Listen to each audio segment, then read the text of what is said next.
Cyber TV.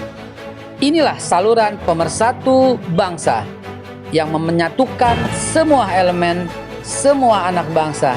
Nggak ada lagi perbedaan karena kita penganut Bhinneka Tunggal Ika. ILC, Indonesia Leaders Club, ajang yang menyaring calon-calon pemimpin masa depan.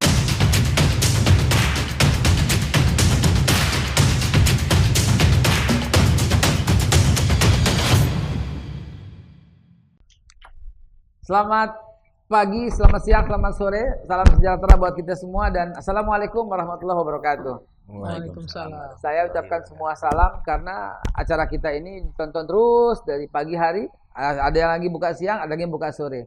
Kalau saya hitung sudah terkait 24 channel dan hampir menyentuh angka 7 juta yang menyaksikan dan ini merupakan masukan buat pemerintah.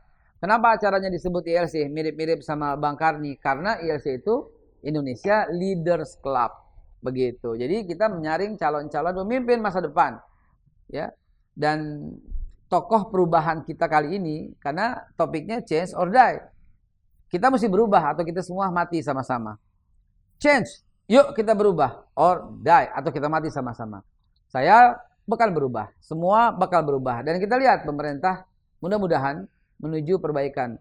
Tapi menuju perbaikannya jelas atau tidak, ada tokoh-tokoh yang akan membahas itu semua. Di sebelah kanan saya ada Bang Ahmad Dhani. Bang Ahmad Dhani kita tahu siapa beliau. Sekarang sudah masuk ke dalam jaringan partai juga. Beliau ada di Gerindra. Sebelahnya kita tahu tokoh muda, ya, walaupun rambutnya putih dan beliau sudah meninggalkan dunia hitam. Maksudnya rambutnya udah nggak ada yang hitam. Ya, Bang Arya Bima dari PDIP yang merupakan tokoh yang selalu dinanti dan paling populer di televisi sekarang dari PDIP, Bang Arya Bima.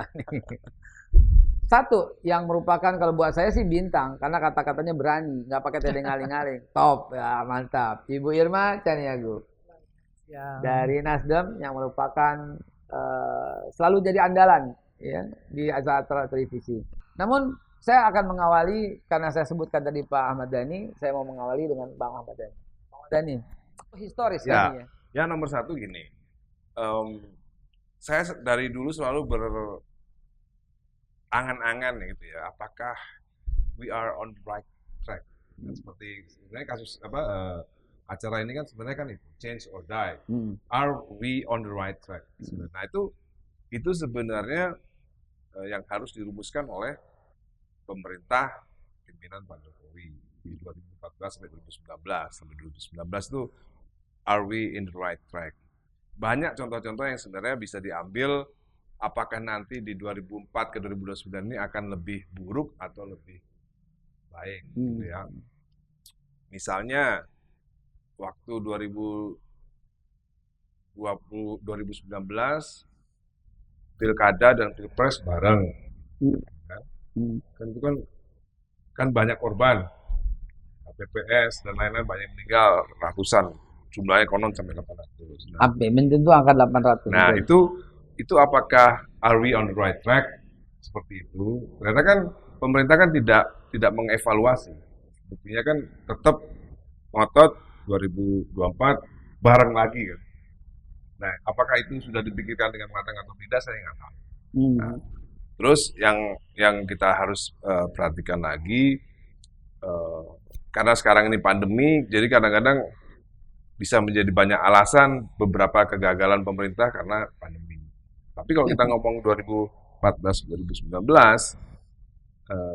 saya sebenarnya justru ingin banyak bertanya dulu kepada partai yang berkuasa ya, Nasdem dan PDIP yang pernah berkuasa 2014-2019.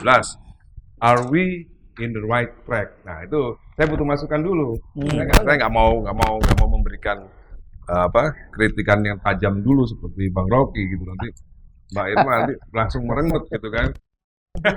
Biasa aja. Kalau nggak dipancing, enggak. Ya, saya cuma bilang Rocky kawin dulu. Kalau saja kawin, kan gitu. Nah, Jangan-jangan kalau bicara kawin dulu baru tahu rasanya kawin. Jadi kan kalau dia ngomong bahwa Jokowi dan Prabowo sudah kawin dan berasik masuk di satu tempat tidur, ya kan? Nah saya tanya, lu pernah kawin nggak? Nggak ada orangnya tapi kita omongin. Tapi suka dilihat kok. Bahkan acara ini dilihat juga dengan Cyber Polri juga ternyata ya. Karena namanya sama gitu ya. Cyber Polri ternyata punya Cyber TV, tapi karena tulisannya SIBR jadi ngomongnya Cyber TV gitu. Oh gitu ya. Jadi yang mesti menjawab. Jadi ya. saya pengen nanti bertanya dulu gitu. Apakah menurut Nasdem yang diwakili oleh Mbak Irma sama PDIP, Bang Arya itu apakah sudah are we on the right track? Dan karena saya tadi sebelum masuk TV ini kan sempat dengerin curhatannya beliau kan, sebenarnya ada beberapa hal yang mengganjal yang perlu diperbaiki di 2024 ya. Betul. Nah, maka dari itu apakah bisa berubah? Ya, tapi kita memberikan usulan, memberikan masukan, memberikan dorongan yang mudah-mudahan bisa mempengaruhi. Sebab semuanya bagian daripada satu rangkaian. Jadi kita boleh memberikan masukan begitu. Nah, tapi udah dilempar sama Bang Mardhani. Menurut partai yang sedang berkuasa, are we on the right track, Bang Ade Bima? Saya cenderung lebih melihat diskursus perihal kritik ini perlu diperpanjang lebih dulu ya. Tidak harus lebih berubah dulu. View-nya harus jelas dulu. Karena ini kan masih ada satu pemaknaan yang sama-sama kita belum satu Angle, perspektif dan satu persepsi dan satu perspektif itu. Saya melihat waktu itu juga mengkritik Pak JK. Ya kalau kita harus kritik, tanya polisi dong yang tidak ditangkap seperti apa. Satu. Kemudian Pak JK bicara lagi soal mengomentari, bertanya saja nggak boleh kan itu. Iya. Seorang Pak JK nggak bisa saya pandang melihat lontaran secara verbalnya, tapi Pak JK melontarkan, tuh sekarang kita sama-sama mencermati apa itu kritik, apa itu kritis, apa itu intrik, apa itu hoax, apa itu ujaran kebencian, bahkan kita hujatan. diskusikan itu kan. Waktu itu saya semangat untuk mendiskusikan itu lebih dalam. Mungkin lewat kita reminding lagi, Bang Dhani pernah ngomong apa, Abi ngomong apa, Pak Ikal ngomong apa, Mbak Irma ngomong apa, Rocky ngomong apa. Coba mana yang mau kita sepakati? Abi itu maksudnya Arya Bima. Oh, sama Abi Anies Baswedan. Anies Baswedan juga. Ada Ahmad Baskara juga kan, gitu. Macam-macam kalau Abi. Jadi sebenarnya jangan langsung dipotong ke perubahan undang-undang IT, karena saya tidak melihat ada satu proses demokrasi yang salah satunya demokrasi itu adalah upaya penegakan hukum, di mana demokrasi sendiri memberikan rambu-rambu untuk kita ini tidak sebebas-bebasnya. Kemudian kritik itu sangat dibutuhkan supaya tidak terjadi abuse of power dari pemerintah, supaya tidak terjadi kekuasaan yang korupsi dalam semua hal. Ya. Absolut itu kan memang hal-hal yang penting untuk mendapatkan fungsi kritis. Tapi bahwa ada tadi Pak Dhani ngomong penahanan yang ditahan dibuka semua. Kenapa? Apa karena kritis atau karena tindakan? Supaya nanti kalau saya jadi oposisi juga tahu kalau saya melanggar dengan risiko saya pasti akan ditahan. Kalau aktivis kan juga pengen juga kadang ditahan, Pak. Gitu kan? Gitu loh. Ya, kita pernah jadi aktivis, tahu saya nabrak hukum dan saya pasti akan ditahan, dan risiko nabrak ini tentu juga akan meleverage untuk legitimasi saya sebagai seorang oposisi. Dan itu. Maka nggak pernah cengeng dulu. Ya, Budiman, PRD ngelawan Soeharto ditangkap kok. Ya, dulu kita juaran rumah kaca anak semua bangsa sejak langkah dibawa ke Laksus kok. Ya kan? Zaman Pak SBY juga jadi kalau kata Pangdam di DIY kan itu. Jadi nggak usah cengeng dari aktivis, kalau nabrak hukum ya pasti akan ditangkap. Nah, maksud saya mimpi juga dilaporin saya. Disuruh datang panggil, datang. Saya sebenarnya pengen itu dulu, tapi ya sudah, kalau memang ada inisiasi perubahan undang-undang ITE yang dianggap wilayah abu-abu, Tapi kita juga ingin belajar, yang berkuasa juga belajar, yang tidak berkuasa belajar. Karena saya nggak melihat mau Rocky, mau Refli Harun, mau Mardigu, mau kelompok siapapun di Mensos itu tajam. Refli Harun, ya. Rocky berpendapat, berargumentasi, argumentasinya kadang ada ujaran kebencian gitu kan, kadang nggak sopan menurut cara saya, ya kan. Mohon maaf nih, Bang Lani, dulu saya ngomong SBY ditegur sama senior, sama Bu Mega. Lu kalau ngomong Pak SBY atau presiden sekalian, jangan SBY. Keren gitu. itu. Karena itu simbol negara, itu simbol yang harus kita hormati. Tapi kan nggak masuk penjara kan? Jangan SBY gitu, nggak masuk penjara. Maksud saya di PDI ada etika. Kalau you ngomong saudara presiden nggak apa-apa. Kalau SBY itu presiden. Tapi yang negur Bu Mega langsung ya. Bu Mega dan waktu itu ada Sutradara Giring dan Pak Ramadhan Nababan. Sebagai oposisi. SBY waktu itu masih menteri. Presiden. Presiden. Oposisi. Nggak, yang begitu saja saya ditegur. Apalagi sekarang mau ngomong dungu, mau ngomong yang harus direvisi adalah otaknya Jokowi itu. Tapi saya anggap itu argumen kritis. Walaupun mengenai kesopanan etika Jawa nggak bisa. Iya. Tidak ada satu cara mendidik dan mengajar demokrasi untuk ke depan. Tapi ya sudahlah, Rocky kan gitu kan. Rocky kan bukan orang Jawa masalahnya. Ya, kita harus saling lagi pula bukan orangnya pun nggak hadir. Gitu. Jadi saya sepakat kalau toh mau dirubah, tapi jangan mengabaikan seolah-olah apa yang dilakukan pemerintah, apa yang diamini oleh partai-partai pendukung pemerintah ini adalah sesuatu yang salah.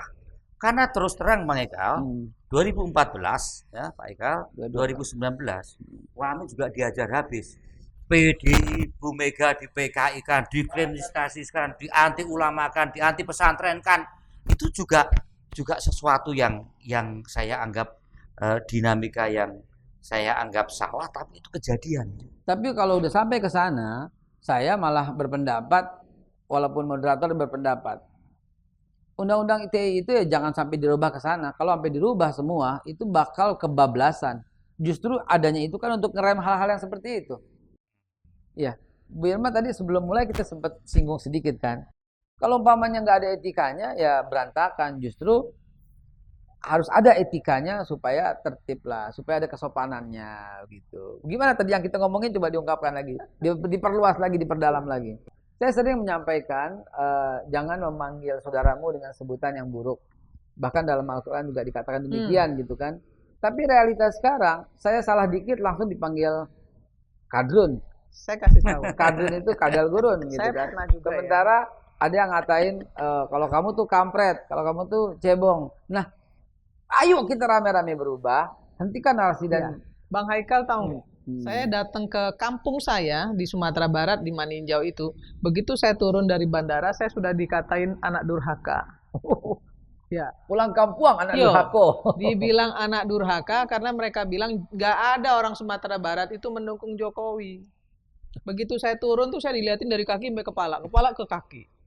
Nah, yang paling parah ketika saya turun di bandara Surabaya, waktu di lounge, saya ketemu ada seorang Padang nih, datengin saya. Dia tanya, Ibu Irma kan? Iya, saya juga orang Padang, Bu. Ibu orang Padang? Iya. Tapi saya mau bilang sama Ibu, nggak ada orang Padang milih Jokowi, Bu. Terus saya langsung bilang, tutup mulutmu ya. Saya bilang gitu, kamu punya hak dan saya punya hak. Tergantung saya mau pilih siapa dan mau memihak kepada siapa. Bagi saya bukan memihak kepada Jokowi secara pribadi loh, Mas Abe. Saya berpihak kepada NKRI. Saya tidak ingin NKRI ini hancur hanya karena pemahaman agama yang salah. Mana sekarang buktinya bela agama? Nggak ada toh. Yang ada bela siapa? Kan gitu. Sampai akhirnya pemerintah berhadapan dengan rakyat. Kemudian rakyat yang tidak sepaham berhadapan sama rakyat juga. Padahal satu agama, sama-sama Islam. Nggak mau nyolatin misalnya kan. Karena mazhabnya katanya ini nggak bener nih. Gitu kan, dia di kafir nih. Gitu kan. Nah yang gini-gini kan harus diberesin. Jadi jangan juga kita selalu memberikan kritik kepada pemerintah. Pemerintah tuh adanya salah terus. Jadi kalau saya sebagai politisi ketika saya di Komisi 9, saya terkenal sebagai sniper. Boleh tanya sama Mas Abi. Saya sniper. Sniper itu bukan cuma nembakin orang pendukung, Tapi pemerintah saya tembakin semua lewat menteri-menterinya. Bahkan saya bilang, Ibu kalau datang ke Komisi 9, cuma bawa program copy paste dari tahun ke tahun, Ibu mendingan mundur. Ibu membebani presiden. Saya bisa bicara begitu. Bagi saya nggak ada masalah. Hanya saja untuk melakukan kritis itu harus konstruktif. Ada solusi gitu loh Mas Abe. Jangan mengkritisi tapi nggak ada solusi. Apalagi caci maki. Itu kan nggak menunjukkan selera ya, nggak menunjukkan harkat dan martabatnya sendiri menurut saya. Nah, begitu terjawab nggak tuh? Are we on the right track? Karena gini, belum kejawab sebenarnya. belum kejawab. Kenapa begini? Bahkan Mbak Irma itu sering menyerang pribadi ya sebenarnya. Karena kayak tadi menyerang Rocky Gerung, udah pernah kawin belum? Sebenarnya itu nggak ada hubungannya sama demokrasi. Salah. Pada saat itu kita tidak bicara demokrasi. Kita bicaranya bukan demokrasi. Different time. Kan itu ditanyakan ya. Nana sebagai Najwa Shihab kan ngomong Rocky kan ngomong Prabowo dan Jokowi ini berasik masuk dalam satu ranjang. Sudah kawin sekarang. Nah, kalau saya mengomentari dia begitu, apa saya salah? Enggak, karena menurut saya salah karena enggak itu menyerang salah. pribadi. Nana nanya ke saya, Najwa Shihab nanya ke saya, pendapat Mbak Irma bagaimana?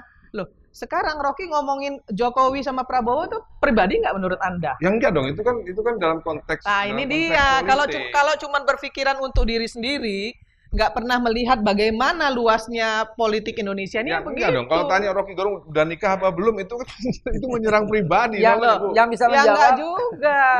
Karena kan ini konteksnya kawin. Udah kita tinggal yang Rocky. Bisa menjawab itu Rocky. Rocky nggak bisa jawab. Kalau saya tanya Bang Irma, kenapa saya nggak cocok jadi politisi? Tadi kan ngomong dari Nah, itu bisa. Saya punya jawaban juga. Saya nggak pernah bilang Anda tidak cocok jadi politisi. Tadi. Tunggu dulu dengar. Ya. Saya bilang Anda harus lebih banyak lagi belajar menjadi politisi. Nah, karena gini, satu, apa? politisi itu harus konsisten. Ya. Ketika Anda bilang, kalau Jokowi menang, saya potong titik. Sekarang Anda potong titik, mantap ini mantap. Itu. Nah, saya ngomong ini nggak pernah tedeng-aling-aling. Saya hanya mengingatkan dia. Mantap saja. Ini. Pemirsa, sebentar. Asik ini. Ini penting.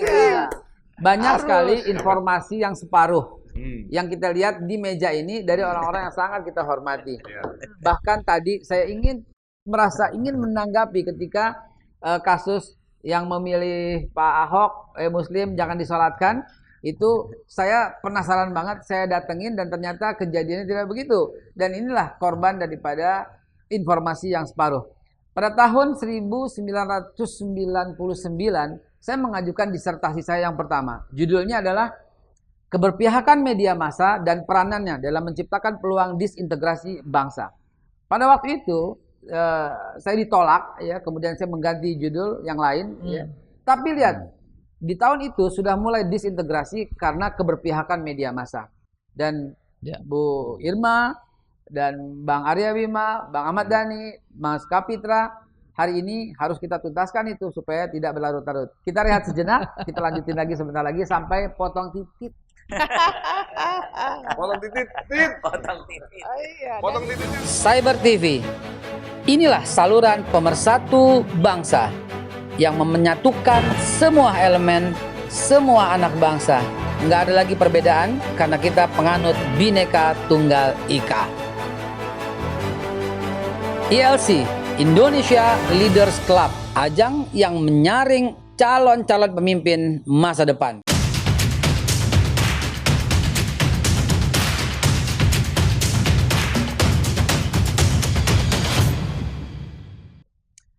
Terima kasih Anda yang masih tetap bersama di Cyber TV Indonesia Leaders Club, salah satu acara daripada Cyber TV. Nah, tadi saya potong dengan kalimat tit begitu. Nah, itu politisi itu harus sudah punya komit, ya. Konsistensinya itu mesti kuat. Ya. Kalau enggak akan jadi bulan-bulanan terus. Ya. Selain Bang Ahmad Dhani, ada yang berjanji mau potong telinga dan ternyata setelah diklarifikasi nggak ada tantangan, begitu ya. Nah, begitu juga banyak yang telah terlontar tapi diminta pertanggungjawaban tapi nggak terbukti. Kali ini Bang Ahmad Dhani yang pernah berjanji untuk memotong begitu. Gimana itu, Bang? Jadi begini, jadi menurut saya Bu Irma sebagai politisi penerimaan datanya kurang akurat. sebagai politisi sangat disayangkan karena itu tweet palsu.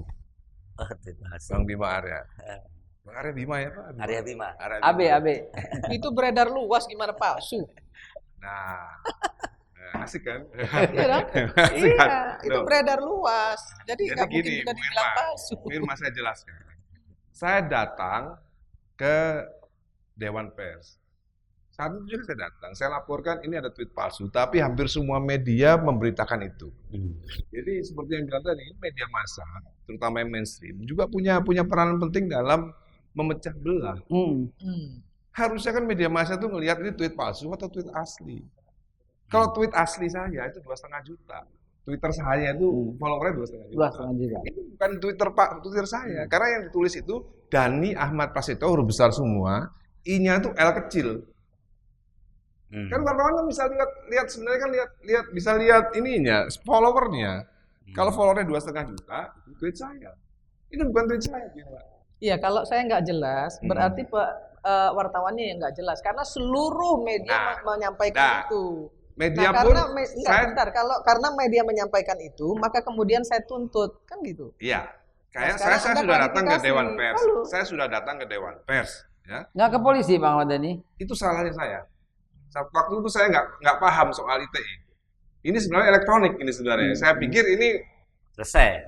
Bukan, saya pikir ini wartawan majalah seperti biasa. Saya lupa, nggak tahu, belum punya pemahaman bahwa ini elektronik. Harusnya dilaporkan polisi. Itu semua wartawan yang masuk polisi itu. Akun palsu. Iya, bukan akun palsunya yang dilaporkan, susah akun palsunya. Yang dilaporkan medianya. Oh, medianya yang membuat akun palsu. Iya, kan hampir online. Iya. Medianya bukan bikin akun palsu. Media melaporkan mengutip dari Twitter bernama itu. Ini kalau mau bukti, nanti ini terbuktikan nih. Ini akhirnya media-media minta maaf kepada saya. Bukan cuitan Dani, 8 media meminta maaf. Oke. Begitu. Ya, berarti saya cocok jadi politisi ya, Bima? Belum juga. Oh, belum. Karena harus lebih banyak belajar komunikasi politik lah. Komunikasi politik. Kayak gini ya. Ini kan bukan Twitter saya. bukan yang soal itu, Dan. Yang apa lagi? Jadi gini, saya ini paling seneng kalau ada anak muda cerdas, pasti saya support. Nggak mau tahu dari partai mana, bagi saya nggak penting. Dari golongan manapun. Oh iya, kayak sama Mbak Bella, kita kan berteman. Emangnya saya sama Rocky kalau ketemu habis selesai acara kita nggak jabat tangan, kita nggak saling lu kelewatan, nggak begitu. Jadi secara silaturahim nggak putus. Itu kerennya Bu Irma. Itu kerennya Bu Irma. Ketegasannya itu nggak akan menciptakan musuh. Seperti yang kita bilang, dan kita semua mesti sepakat. Berbeda itu nggak apa-apa, musuhan itu yang jangan. Dan kita pelopori dengan acara bahwa tolong menolong mesti menjadi budaya kita, bukan lapor melapor. Dan respon daripada Pak Listio Sigit Prabowo harus kita acungin 2 jempol bahwa lapor melapor itu sudah selesai eranya. Yang melapor harus dari orang yang korban. Dan yang kedua, sebelum masuk ke pengadilan harus dipertemukan, harus dijelaskan, dan yang bersalah dikasih kesempatan minta maaf. Bahkan Polri komitmen untuk memberikan DM dulu. Sebuah cuitan yang berbahaya itu DM dulu. Dikasih waktu dulu. Apabila 3 kali 24 jam tidak juga melakukan perbaikan, maka baru dimintai keterangan. Ini sebuah perbaikan dari jajaran petinggi-petinggi negara ini. Dan yang sekarang yang mesti menjalankan orang-orang yang di bawahnya. Terus tadi kepotong, harus saya potong sejenak karena mesti ada klarifikasi yang seperti ini. Kalau orang-orang sekuat Ibu Irma, orang-orang sekuat Mbak Arya Bima masih misinformasi, bagaimana ceritanya Bang Ahmad Dhani? Siapa yang mesti melakukan perubahan dengan misinformasi seperti ini? Karena terus terang, saya sendiri pada waktu itu cuman tidak percaya Bang Dhani ngomong begitu. Nggak sampai tahu itu akun palsu atau tidak. Soal tit itu. Ya itu pasti dia akan lebih sayang titiknya kan. Yo iya dong. Masa titik saya mau disamakan? Ya akhirnya clear lah. Saya hari ini clear karena kita nggak clear karena semua media nggak ada yang menyampaikan klarifikasi. Ya ada, cuma Seluruh, tidak semasif. Tidak semasif. Jadi gini, yang perlu diperbaiki lagi selain ITE tadi, ini ada beberapa online yang memang kerjaannya itu seperti ini, menyebarkan hal-hal bohong seperti ini, yang sebut saja SIMWORD misalnya. Saya nggak jelas itu medianya siapa. Itu yang selalu menjadi asupan, memberikan asupan kepada netizen-netizen itu. Hal-hal seperti ini dibesar-besarkan, disebar kemana-mana sehingga menjadi sebuah kebenaran. Padahal itu bukan tweet saya gitu. Iya. Nah, disitulah pentingnya bertindak responsif. Ya. Sebagaimana teman-teman tahu, waktu Instagram saya masih berangka 6 sekian juta, sekian 7 juta itu, pernah ada satu tweet yang mengatakan buang Pancasila, buang semua yang benar tuh ya HTI yang benar khilafah. Tapi teman-teman nggak percaya kan itu bukan saya. Tapi telah terjadi bahwa Haikal itu khilafah, Haikal itu HTI telah terjadi. Bahkan televisi loh mewawancarai saya sebagai seorang yang pro khilafah. Televisi besar loh. Nah, sebutlah televisi itulah ya. Nah, ini kita nggak punya perbaikan platform ke arah media itu. Bahkan cenderungnya makin kacau. Tadi pada waktu offline kita dengar pendapatnya Pak Arya Bima. Kalau model 2019 diterapkan lagi untuk model 2024, bisa-bisa bangsa kita terpecah berantakan. Lalu ke arah mana on the track-nya? Saya persilahkan kembali ke Pak Arya Bima dan Ibu Irma. Ke arah mana? Are we on the right track? Bagaimana posisi PDIP untuk mengawal perubahan ini ke depan? Karena 2019 kalau kita terapkan lagi ke 2024, berantakan. Mohon Pak Arya Bima menjelaskan.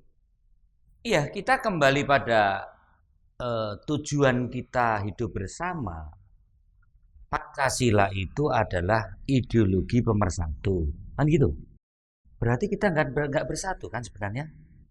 Kalau tanpa Pancasila kan kita nggak bersatu. Kalau tanpa Pancasila kan kita ini kan berbeda. Kalau tanpa Pancasila kan kita lebih menikmati perbedaan ini sesuatu yang membuat kita untuk berseteru. Kebinekaan ini adalah satu kutukan dari Tuhan. Kalau tidak pakai Pancasila, mengatakan kutukan. Maka para founding fathers kita sepakat Pancasila adalah ideologi pemersatu. Karena kita nggak bersatu sebenarnya. Saya suka kalimatnya ideologi pemersatu gitu ya. Pemersatu. Karena kalau ideologi bangsa, ntar rame lagi yang tentang Pemersatu lagi. bangsa. Dari berbangsa-bangsa. Jadi bersuku-suku dan berbangsa-bangsa. Jadi, nah terus ya itu dulu. Untuk memperkuat apa? Ya, kemanusiaan. Untuk memperkuat kebangsaan kita apa? Ya, bermufakat atau demokrasi. Ya. Jadi demokrasi kita adalah bagian untuk memperkuat kita di dalam berbangsa. Kan itu kan? Mohon maaf nih, ya kalau perlu nggak usah ada demokrasi lah, bangsa ini tetap utuh. Misalnya, ada yang berpendapat begitu. Tapi kalau Rocky beda. Rocky nggak bisa. Demokrasi itu adalah sesuatu hal yang utama. Nggak apa-apa dalam schooling politik ada sesuatu yang berpendapat berbeda, nggak apa-apa. Tapi kalau NKRI harga mati, kita nggak mau cara berdemokrasi yang demikian, dengarkan saja. Tapi prinsip demokrasi yang menjunjung tinggi kebebasan individu itu harus dijunjung tinggi, ya kita dengarkan.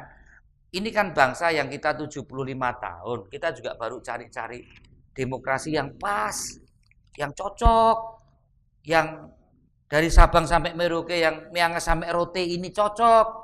Kita coba-coba kan gitu kan. Pak Dhani nyoba, Bang Eka nyoba, Bang Irma nyoba, saya nyoba kan. Mana sih yang paling cocok? Kalau kurang cocok kita benahi lagi. Kita benahi lagi. Tapi pondasi Pancasila dan NKRI-nya nggak boleh loh ya. Ini selesai loh ya, gitu loh. Itu tidak bisa didiskusikan. Nggak bisa. Kalau ini harga mati.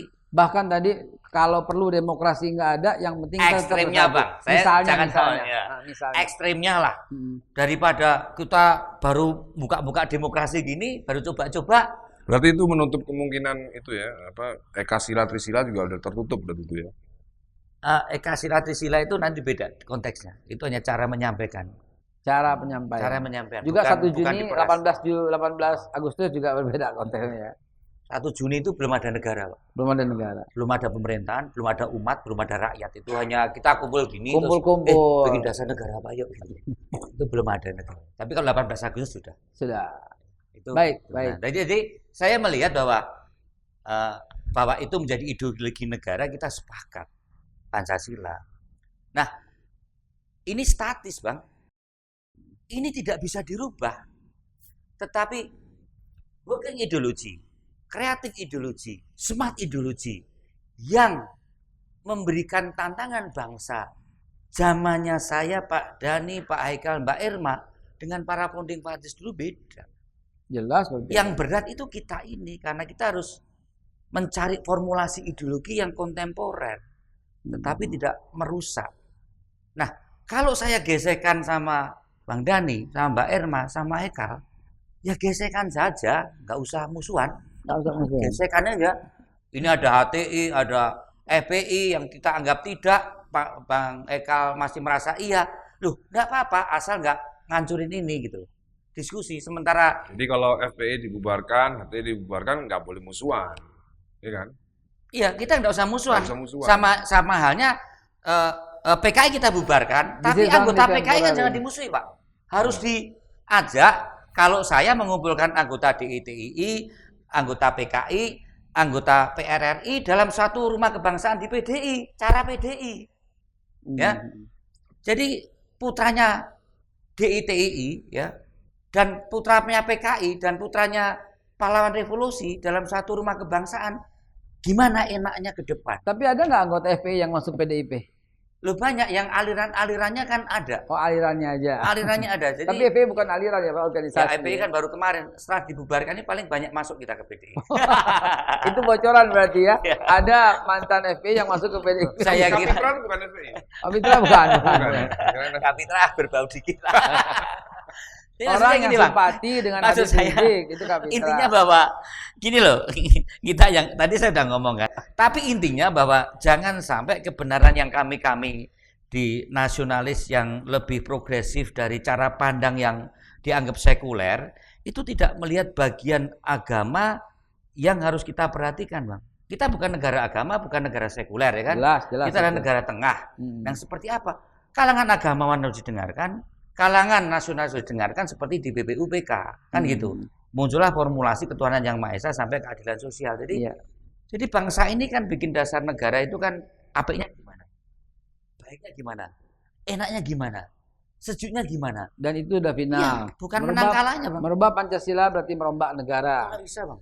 Iya. Nasdem punya formula sendiri. Dari namanya saya sangat simpati. Udah nasional, Ya. Demokrat lagi. Tapi Gitu sedikit, Bang. Itulah persoalan kita saat ini pada saat kita transformasikan di era revolusi teknologi dan di era globalisasi semacam ini, di mana sekat-sekat ideologi perubahan komunisme, kapitalisme, liberalisme, ideologi transformasi agama segala macam masuk. Kita kayak kehilangan kebingungan. Mau yang seperti apa yang tetap dasarnya adalah 18 Agustus 45, tetapi di era sekarang tidak ketinggalan gitu loh. Bang Ahmad Dhani, ini jawabannya sudah makin terarah. Kalau Bahwa nggak ada perubahan yang berarti, kita sudah berada di track yang benar. Sebelumnya saya mesti menanya dulu. Jadi ntar tuntas tanggapinya tuntas. Kalau Nasdem bagaimana ngelihatnya? Kan Nasdem itu punya tagline kan restorasi Indonesia. Restorasi. Gerakan perubahan. Namanya sudah gerakan perubahan. Jadi yang korup jadi tidak korup, yang abu-abu menjadi putih gitu ya. Kemudian yang gelap menjadi terang. Itu inti dari restorasi Indonesia. Tapi kita rindu dengan Pak Surya Paloh loh, nggak ada statementnya nih, Pak. Gini. Nasdem itu meletakkan seluruh bangsa Indonesia ini menjadi kader. Jadi di dalam Nasdem itu belum ada sistem yang namanya senioritas, udah lama jadi jadi pengurus atau belum, enggak. Seluruh bangsa Indonesia yang mau masuk Nasdem, kemudian mau ikut misalnya pileg ya, pilkada di Nasdem, kita hanya melihat elektabilitas. Kenapa penting elektabilitas bagi Nasdem? Karena dengan elektabilitas yang bagus, maka orang ini akan menang. Kan didukung sama rakyat. Nasdem mengikuti apa yang didukung oleh rakyat. Dan terbuka untuk semua. Terbuka. Nggak ada yang misalnya Dhani mau masuk Nasdem misal. Ya. Kemudian Dhani baru 1 bulan nih masuk. Atau 2 bulan masuk Nasdem. Kemudian mau jadi calegnya kita nanti. Itu nggak dimasalahkan di Nasdem. Atau Dhani mau menjadi pengurus di Nasdem misalnya. Yang lebih lama nggak tersinggung. Nggak boleh. Pak Surya Paloh tidak berpikir seperti itu. Jadi yang penting bagi Nasdem adalah kompetensi. Ya, kapasitas, kapabilitas, dan akuntabilitas. Di Nasdem cuma 3 itu. Nggak ada isi tas. Kapasitas, kapabilitas, dan akuntabilitas. Kalau isi tas, Nasdem belum pernah melakukan itu. Karena kan kita anti mahar. Anti mahar. Dan ada satu contoh Mas Bima, ada satu apa namanya di DPC kita, di DPW kita yang mungut gitu, yang langsung kita pecat. Tidak perlu ganti. diungkap namanya, tapi itu Oh, nggak perlu kita ada, ungkap. gitu ada. Ya. Dan kita juga kenal tokoh sentral daripada Nasdem yang diwakili Bang Akbar Faisal, juga seorang dari mantan Hanura ya, Betul. gitu ya. Nah, jadi kira-kira kita mesti lempar lagi kepada Bang Ahmad Dhani. Are we on the right track? Saya rasa sih sudah mulai terjawab. Kemana tracknya PDIP? Kemana tracknya Nasdem? Apakah perlu ditanyakan lagi sesuatu? Kalau kata saya sih semuanya itu di Indonesia ini sebenarnya kan namanya aja negara demokrasi ya, tapi dalam menjalankan pemerintahan itu masih, saya rasa Bang Arya Bima juga pasti merasakan masih ada rasa feodal itu kan, feodalisme itu masih ada gitu. Di dalam situ. Ya pastilah. Ya, di dalam kita tuh udah ber1000 tahun kan kita menjadi negara feodal itu kan, menjadi negara monarki itu kita 1000 tahun bangsa ini, dan baru 75 tahun menjadi demokrasi. Jadi rasa-rasa feodalisme itu masih ada. Tentang persepsi tentang makna dari Pancasila itu ya tergantung pemimpin partainya. Sepakat, tergantung Ya kan? pemimpin partai. Karena Jadi, dulu Tafsir Pancasila itu sekarang ya tergantung Ibu Mega. Tafsir Pancasila yang sekarang ya kan tergantung Ibu Mega. karena Yang beliau lain-lainnya- ketua dari Ya. partai berkuasa Yang- atau ya, karena anggota dari dua-duanya, karena beliau adalah ketua partai daripada partai terbesar yang memenangkan pemilu 2014 dan 2019, tentunya apapun tafsir soal Pancasila ya beliaulah yang paling benar, gitu kan? Yang lainnya tinggal ikut aja. masa Kan? begitu Bang Arya Bima. Nanti lah dijawabnya nanti ya. Nanti dijawabnya nanti. Makanya tadi agak sulit menjelaskan soal Ekasila dan Trisila. Karena itu hanya Ibu Mega yang bisa menjelaskan. apa Enggak, maknanya. saya bisa. Oh bisa, oke Oh, bisa nanti. juga. Ya.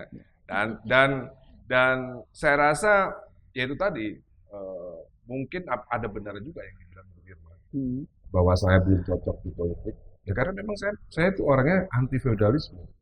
Jadi kalau Bu Irma tahu sejarah saya, boleh tanyakan ke Pak Surya Paloh dan Pak Tommy Winata. Saya itu duduk bertiga tahun 2013, Pak Tommy Winata, Surya Paloh, dan saya. Melamar saya menjadi Nasdem. Jadi udah ditawarkan lebih dulu. 2013. Saya duduk bertiga, Tommy Winata, Pak Surya Paloh, dan saya. Berikutnya ada Pak Victor Laiskodat. Boleh ditanya langsung sama Victor Laiskodat. Ya, saya tahu. Ya, jadi sebenarnya karena itu tadi saya ngelihat ini masih bau feodalismenya masih kenceng gitu. Pemirsa, this is very serious conversation. Ya, 3 orang yang hadir di tempat ini, orang-orang yang memiliki upline di atasnya itu adalah sebagai calon pemegang kekuasaan di tahun 2024. Kedekatan beliau dengan Pak Prabowo tak diragukan lagi. Kedekatan daripada PDIP dan strukturnya ke Ibu Puan juga nggak bisa dipungkiri. Dan dan dari Nasdem ini masih mencalonkan dan masih dekat sekali dengan Pak Anies Baswedan, akan menjadi tiga ya kuda yang akan maju ke 2024. Apakah begitu? Kita break sebentar. Kita lanjutkan setelah pesan-pesan berikut ini. Cyber TV, inilah saluran pemersatu bangsa yang menyatukan semua elemen, semua anak bangsa. Nggak ada lagi perbedaan karena kita penganut Bhinneka Tunggal Ika. ILC, Indonesia Leaders Club, ajang yang menyaring calon-calon pemimpin masa depan.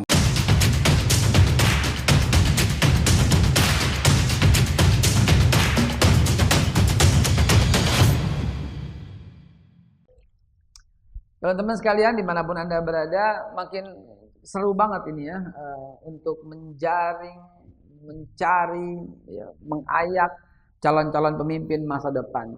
Tapi banyak sekali yang berkata, lo lagi, apakah negara dikuasai sama orang yang itu lagi?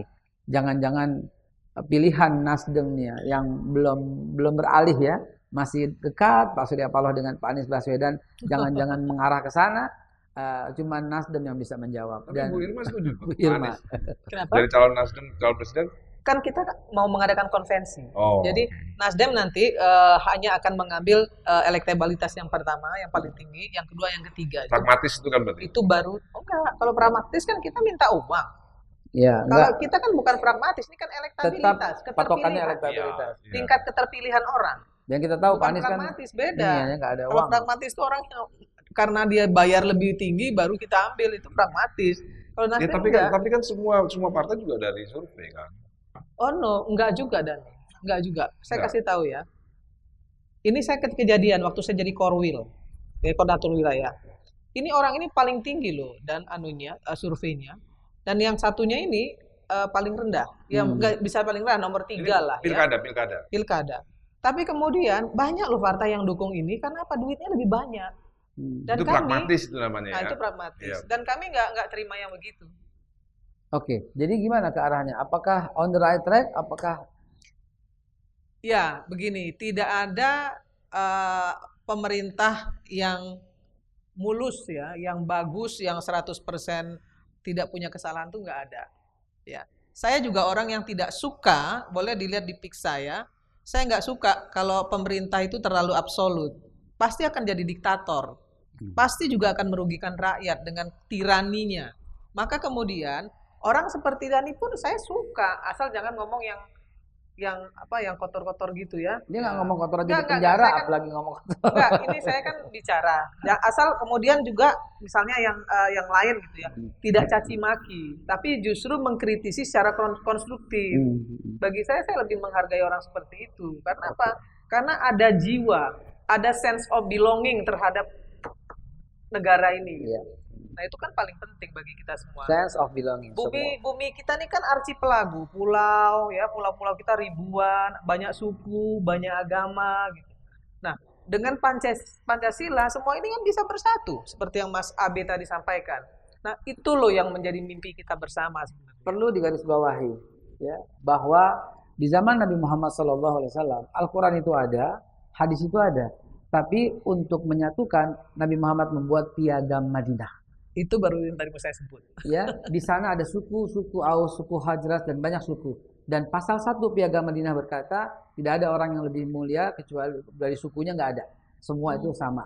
Dan pasal-pasal berikutnya Nabi Muhammad menyatukan semua suku yang ada di Madinah. Seolah-olah sedang berbicara kemanusiaan dan beradab, dan seolah-olah berbicara tentang persatuan Indonesia. Lalu berikutnya Nabi Muhammad menyampaikan tentang pentingnya bermusyawarah untuk mengambil satu kesimpulan. Itu sebabnya beliau tidak menunjuk siapa setelah beliau pemimpinnya, tapi beliau menyerahkan kepada floor untuk bermusyawarah yang terbaik. Sehingga teman-teman yang masih berada dalam jalur kanannya sangat kanan sekali, Boya terbuka bahwa melihat sejarah bahwa ternyata Pancasila berproses hampir sama dengan proses Piagam Madinah. Saya berkata demikian karena ini adalah pendapat daripada cucu daripada Hadratus Syekh Hasyim Asy'ari yang ikut hadir dalam acara BPUPKI itu dan dituangkan dalam bukunya tentang biografi Hadratus Syekh Hasyim Asy'ari, dan beliau berkata dan berpidato demikian. Dialah Yai Haji Abdul Wahid Hashim, dan Indonesia harusnya mengarah kepada ke sana. Itu statement yang terakhir dari Ibu Irma yang patut kita garis bawahi tentang piawainya seorang Ibu Irma Chaniago yang sangat diandalkan dari Nasional Demokrat. Namun kita masih mau mendapat statement closing lagi nih dari Pak Arya Bima. Apakah betul kita udah right track? Bagaimana dengan kasus yang sekarang sedang semarak terjadi? Kerumunan yang satu berbeda dengan kerumunan yang lain, begitu. Dan ini merupakan suatu yang tidak dikehendaki oleh rakyat tentang kerumunan tadi. Saya tidak ingin dimintai tanggapan kerumunan, tapi saya ingin diminta secara global pandangan daripada PDIP untuk mengarah ke perubahan. Terima kasih, ini forum sharing semacam ini saya apresiasi, Ekal. Jadi lebih banyak kita mendengarkan daripada bicara. Sebenarnya prinsip demokrasi itu ada di situ, karena dengan banyak mendengarkan kita akan lebih bisa berkomunikasi. Siap. Mengenai hal yang terkait dengan tadi tanggapan sedikit tentang sistem demokrasi kepartean yang dinilai oleh Bung Dani Feodal. Masih ada rasa feodal. Ya, rasa feodal, saya tidak menafikan itu, karena memang feodalisme itu ada juga, tidak hanya elit tapi masyarakat yang cenderung feodal juga ada. Tapi saya akan meluruskan, mungkin yang lebih dimaksud adalah oligarki ya, bahwa oligarki dalam sistem feodalisme, dalam sistem fasis maupun dalam sistem demokrasi itu selalu ada. oligarki. Tergantung watak oligarki itu sendiri yang lebih ke junjung tinggi nilai-nilai demokrasi atau lebih oligarki yang cenderung kekerabatan dan lebih Gemenskap of Blood tadi ke dukungan-dukungan pertalian darah. Tapi dua-duanya kita lihat sebagai sesuatu yang ada dalam perkembangan demokrasi kita. Kita nggak terlalu harus skeptis dan pesimis. Rakyat akan mengadili setiap sistem partai dalam membangun sistem demokrasi yang dituntut untuk menyiapkan para pemimpin di eksekutif, legislatif, dan partai. Yang mana substansi demokrasi itu adalah kesejahteraan dalam pengertian yang luas, dan setiap 6 tahun partai ini juga akan diadili. Bahwa oligarki partai atau elit partai ini akan melakukan banyak hal, termasuk kecenderungan-kecenderungan watak feodal tadi, itu adalah sesuatu hal yang tidak begitu saja setiap partai sama. Maksud saya begini, kita lebih sangat feodal antara Nasdem dan PDI mungkin, mohon maaf nih, Sumatera Barat atau di wilayah Ternate atau di wilayah Jawa Tengah, Solo gitu. Tapi sangat demokratis di wilayah yang daerah Padang misalnya atau daerah Aceh gitu. Jadi memang tidak bisa diratakan karena tadi feodalisme tidak ada elit, tapi juga karakter masyarakat. Jadi ini akan terus berkembang dan saya melihat kalau di PDI dalam hal tertentu Bu Mega akan menggunakan otoritasnya misalnya karena menyangkut hal yang prinsipil seperti DKI, Jawa Tengah, Jawa Barat, mungkin yang daerah-daerah yang dia butuh otoritas untuk melihat spektrum lebih jauh. Tapi sebagian mungkin juga sudah mekanisme penjaringan dan perekrutan kader-kader dari bawah. Tapi intinya bahwa fondasi partai itu untuk apa, oleh siapa, dan melayani kepentingan siapa. Kita tidak bisa mencontoh demokrasi Barat, kita tidak mencontoh demokrasi semi Myanmar atau Thailand, tapi demokrasi Indonesia, bukannya demokrasi di Indonesia, yang paling pas itu yang seperti apa. Ini yang terus LSM, NGO, partai politik, budayawan, seniman, rohaniwan, terus mencari, yang penting jangan sampai mengklaim bahwa dirinya lah yang paling benar di dalam berdemokrasi, termasuk partai politik, termasuk tokoh. Kita juga ingin terus mendengarkan. Peristiwa seperti kemarin ada kritik Pak Presiden dengan kasus peristiwa di NTT ya. NTT, kerumunan. Ya, saya kira publik yang mengkritik silakan membandingkan dengan kerumunan Habib Rizik yang sekarang kena kasus hukum, silakan. Dan saya kira pendapat dan argumentasi itu akan terus memberikan schooling politik buat kita semua. Mana yang itu betul-betul menyalahi hukum, mana yang menjadi sebab, mana yang menjadi akibat. Saya kira pemerintah maupun berbagai instrumen akan mencermatinya. Dan menurut saya siapapun yang berdapat ya, dari Pak Dhani, saya, Bang Eka, Rocky, akan memberikan satu pembelajaran buat kita. Ya, tapi intinya bahwa ini adalah situasi pandemi, situasi yang tidak bisa dilihat dalam satu kacamata yang general, spesifik, ansih, yang saya kira setiap pemerintahan pun, kalau saya kok malah agak kurang represif ya Jokowi ini. Situasi pandemi ya, situasi pandemi loh ya, karena ini butuh ada terapi khusus, hal-hal yang kita harus selamatkan. Virusnya bagaimana, penyebarannya itu harus dihambat dan dampaknya harus diatasi. Bahwa ada satu kerugian-kerugian non finansial, yaitu sangat mungkin kalau saya ketemu Pak Jokowi, Pak agak kejem dikit dong, situasinya agak membahayakan, terutama dampaknya. Bahwa itu nanti ada pertemuan-pertemuan lobby-lobby politik untuk menyelesaikan luka batin di antara kita yang untuk menyelamatkan bangsa ini, toh akhirnya berbagai komponen politik bangsa ini kan juga ketemu. Bung Hatta, Bung Karno, Syahrir, semua juga ketemu kok. Tidak usah terlalu kita membesar-besarkan adanya konflik antar elit. Luka batin yang dimaksud oleh Pak Arya Bima, semua pemirsa mungkin menangkap, gitu ya. Tapi nggak ketemu. Dan luka batin itu kita Bung tahu. Hatta sama Bung Karno nggak ketemu. Iya, tapi mereka nggak bermusuhan, dan bermusuhan. tidak saling memenjarakan. Nah, tapi nggak ketemu. Baru ada saling memenjarakan di era yang meskipun sekarang. Tidak penjara, tapi nggak ketemu. Kata Suwaryo pun Bung Karno nangis tuh saat memberikan hukuman mati. Nah, teman-teman sekalian, itulah pendapat dari Pak Arya Bima. Pak Arya Bima sayangnya tidak menjelaskan apakah itu pendapat pribadi ataukah kebijakan pribadi. Kalau tadi Bu Irma kita lihat bahwa arah pembicaraannya betul-betul sebuah kebijakan partai gitu ya, banyak mewakili partai. Kalau Pak Arya Bima banyak pendapat pribadi. Pemirsa yang akan menentukan berikutnya. Terakhir, sebagai statement closing saya memerlukan arahan nih ya teman-teman ya semuanya dari Bang Ahmad Dhani, musisi yang belum cocok jadi politisi. Belum cocok jadi politisi. Musisi yang bertransformasi jadi politisi. Ya, tapi kalau soal dewa, ya, kalau istilah saya sama teman-teman, lu nggak tahu dewa, jangankan manusia, jin aja tahu siapa dewa gitu ya. Bang Ahmad Dhani. Kalau saya sih begini, saya tuh masih tetap percaya sama pepatah Inggris, there is no bad team, only bad leader. Jadi kalau saya sebenarnya tadi pengen bertanya, tapi karena udah sesi terakhir, saya sebenarnya pengen bertanya kepada Mbak Irma sama Bang Arya Bima, sebenarnya apa sih indikasi daripada kesuksesan pemerintahan ini? Pemerintah ini, kalau misalnya pertanyaannya, are we on the right track?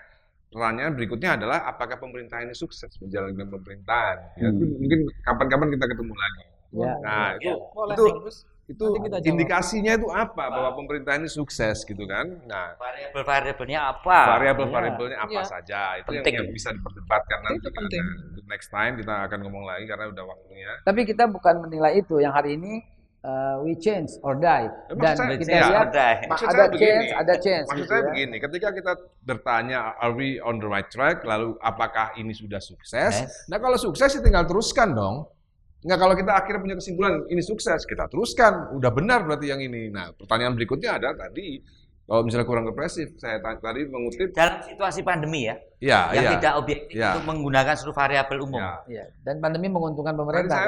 Saya mendengar Mbak Irma, kalau pemerintahan terlalu kuat juga berbahaya. Nah, saya juga mau tanya, apakah sekarang ini Pak Jokowi ini terlalu kuat atau tidak? Itu kan pertanyaan penting tadi sebenarnya. Tapi karena udah selesai ya itu tadi. Sampai saat ini kuat next time. Kuat nggak? Apa? Sebagai seorang seniman melihat sekarang terlalu kuat ya? Menurut saya terlalu kuat. Terlalu kuat. Iya, terlalu kuat. Senang nggak? Terlalu kuat. Iya, Pak Jokowi tapi ruang demokrasi tetap hidup. Enggak, ini pemerintahan kuat banget. Harus kuat. Iya. Tapi oposisi harus keras. Nggak ada oposisi. Nah, sekarang nggak ada oposisi. Ada dong. Oposisi. Kan kita punya PKS. Zaman saya SBY sangat kuat. Dan kita juga punya. Tapi terlalu timpang antara oposisi sama partai. Ini Pak Dhani. Zaman SBY hanya Gerindra dan PDI yang di luar kekuasaan. 8 partai ada di luar negeri. Tetapi SBY sangat kuat secara politis. Tapi saya dengan Gerindra sangat kritis di dalam posisi oposisi. Zamannya Pak SBY nggak ada yang di penjara. Siapa bilang? Saya kasih tahu teman Anda yang namanya Ferry Juliantono itu ditahan hanya karena demo BBM sama SBY. Ya saya kenal. Ya jangan Ferry lah. Habib Rizik aja ditahan kok. Oh, kalau Habib Rizik itu beneran kriminal Ferry. beneran kalau itu beneran kriminal beneran. Mas Bakung teman saya juga masuk penjara. Banyak yang ditangkap di SBY. Cuman nggak terekspos juga seperti sekarang. Nggak banyak. Kebebasan saya nggak ditahan. Saya sampai speechless. Closing statementnya akan berkembang lagi. Akan sulit dihindari. Tidak memberikan closing statement Dhani bertanya. Enggak, maksud saya bahwa yang itu bukan kekuasaan yang kuat, oposisi yang kurang kritis itu, Pak. Banyak topik yang akan kita angkat. Memang salah satunya itulah demikian ya, dengan tokoh-tokoh yang berbeda. Namun ini adalah kenapa Nasdem? Karena walaupun elektabilitasnya tidak sebesar yang lain dalam hal ini PDIP, tapi suaranya itu sangat didengar. Dengan kepopuleran Ibu Irma Chaniago. Kenapa PDIP? Karena memang partai penguasa dan apa yang dikatakan Bang Ahmad Dhani harus dikritisi atau harus dievaluasi bahwa penentu Pancasila itu Ibu Megawati. Biar gimana pun suara seorang rakyat seperti Bang Ahmad Dhani dan suaranya didengar oleh banyak fansnya juga perlu dievaluasi apakah demikian. Namun izinkan saya buat closing dengan kata-kata yang saya kutip dari Pak Muhammad Nasir. Bangunlah komunikasi dengan hati, bukan dari dengki. Muhammad Nasir, tokoh besar Republik Indonesia. Kita ketemu lagi Selasa yang akan datang.